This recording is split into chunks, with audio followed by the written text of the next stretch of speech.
Welcome to Entrepreneurship Quarter 2 Module 9, Business Implementation. So the objectives of this lesson, we have to implementing the business plan, operating the business, selling the product, and identifying reason for keeping business record. So this is all about our lesson. So let us recall our previous lesson. What is a profit? When you say profit, this one is the amount that you gain after selling your product.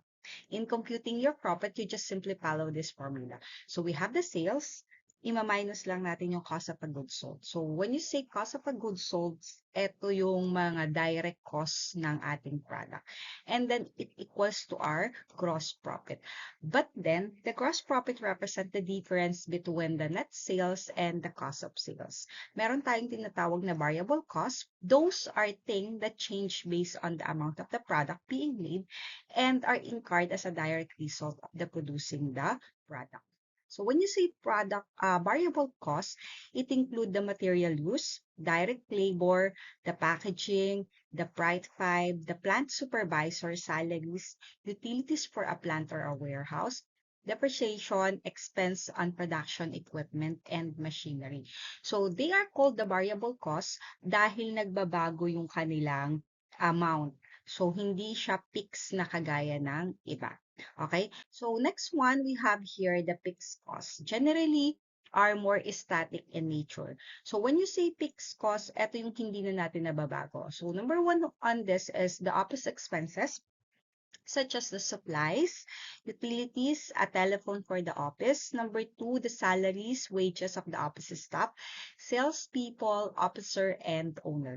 Payroll taxes, employee benefits, advertising, promotional and other sales expenses, insurance, auto expense for salespeople, professional fees, and the rent. Okay, so these are under all the fixed costs.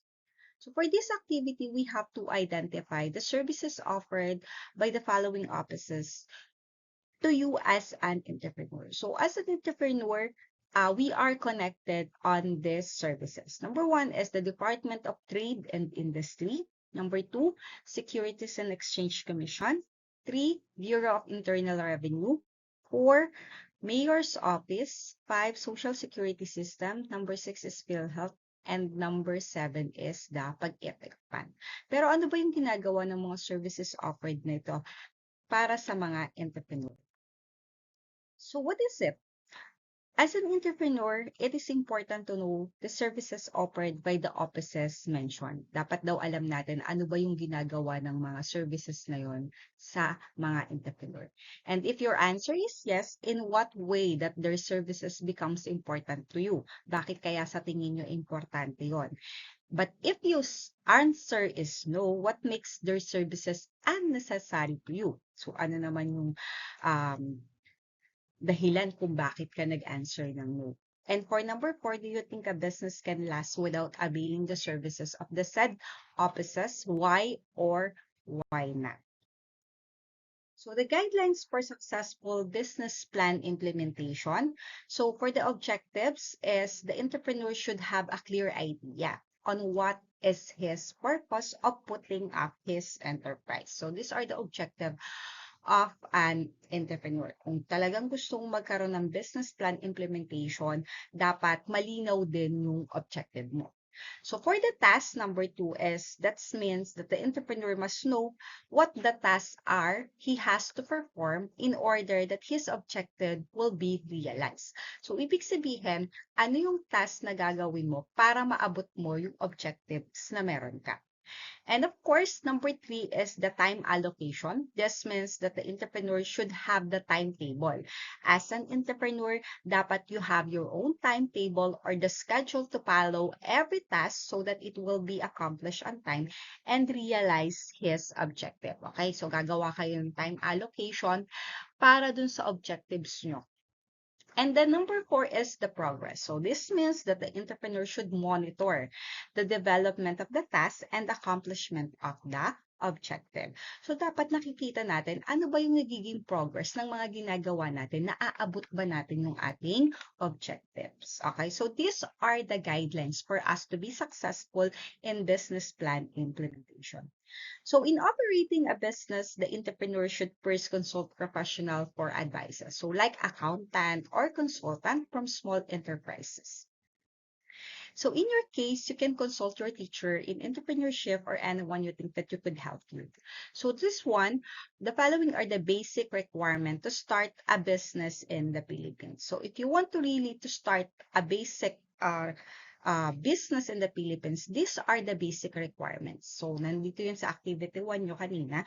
So number 1, Securities and Exchange Commission registration or SEC. So ito ay for partnership or corporation. Yun yung purpose niya. And number 2 is Department of Trade and Industry registration. So yung tinatawag nating DTI. This one is for your business trade name. Number 3, Mayor's Business Permit. So for getting the license to operate in the city or municipality, and payment of your local business tax. Kailangan mo ng Mayor's Business Permit para magkaroon ka ng license to operate at para magkaroon ka din ng business taxes.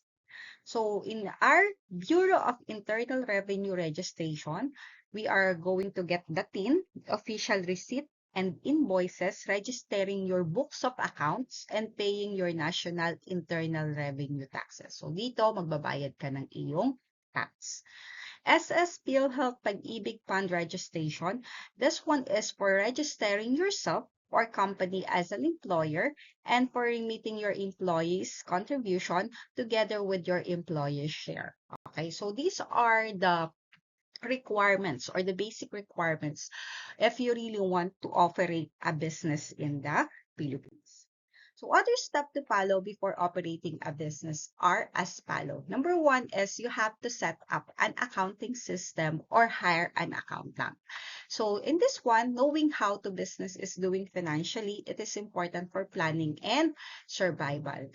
And number 2, advertise the business. If you have already your accounting system, dapat ay mag-a-advertise ka na ng business. So, no one will buy the product or services if customer do not know that the company exists. So, you can use the social media. Dito naman talaga nakikilala yung iyong product. You have to advertise. Kaya nagkakaroon tayo ng commercial, yung mga brochure, okay?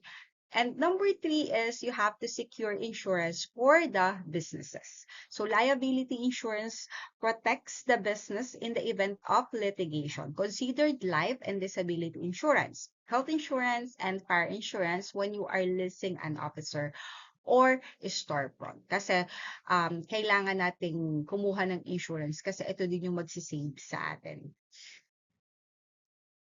Okay, keeping business record. So, bakit ba kailangan natin i-keep yung ating mga business record? So, good record keeping can help protect the business, of course, measure the performance, and maximize the profit. So, records are the source of documents. Napaka-importante nito.